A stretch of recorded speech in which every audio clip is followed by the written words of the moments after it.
بسم اللہ الرحمن الرحیم الحمدللہ رب العالمین والصلاۃ والسلام علی رسول الکریم اما بعد۔ میرے مسلمان بھائیوں، بزرگوں، عزیزوں اور دوستوں،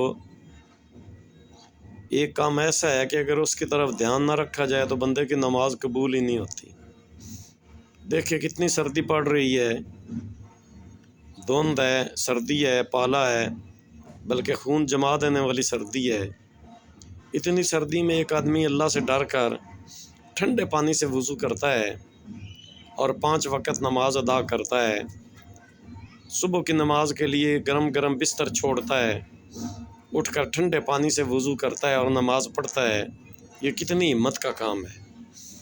لیکن جب اللہ کے سامنے پیش ہو اور اسے پتہ چلے کہ میری تو نماز قبول ہی نہیں ہوئی، تو پھر اسے کتنا صدمہ اور افسوس ہوگا۔ تو اس لیے ہمیں اس طرف خصوصی توجہ دینی چاہیے۔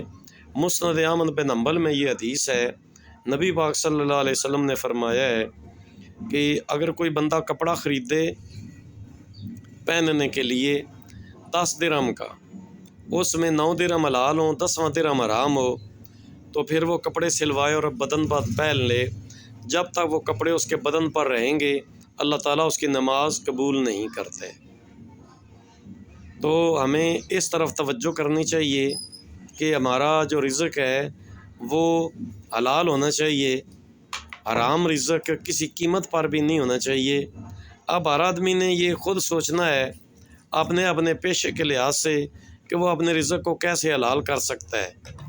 ہر آدمی یہ جانتا ہے، خواہ وہ تاجر ہے یا دکاندار ہے یا ملازم پیشہ ہے یا مزدور ہے، مستری ہے، کاشتکار ہے، وپاری ہے، جو کچھ بھی ہے، اپنا ذریعہ معاش جو کچھ بھی اس کا ہے، اس میں وہ خوب اچھی طرح جانتا ہے کہ اس کا رزق کس طرح کا ہے، وہ کیسے کام کر رہا ہے، جائز کر رہا ہے، ناجائز کر رہا ہے، صحیح طریقے سے روزی کما رہا ہے یا غلط طریقے سے کما رہا ہے۔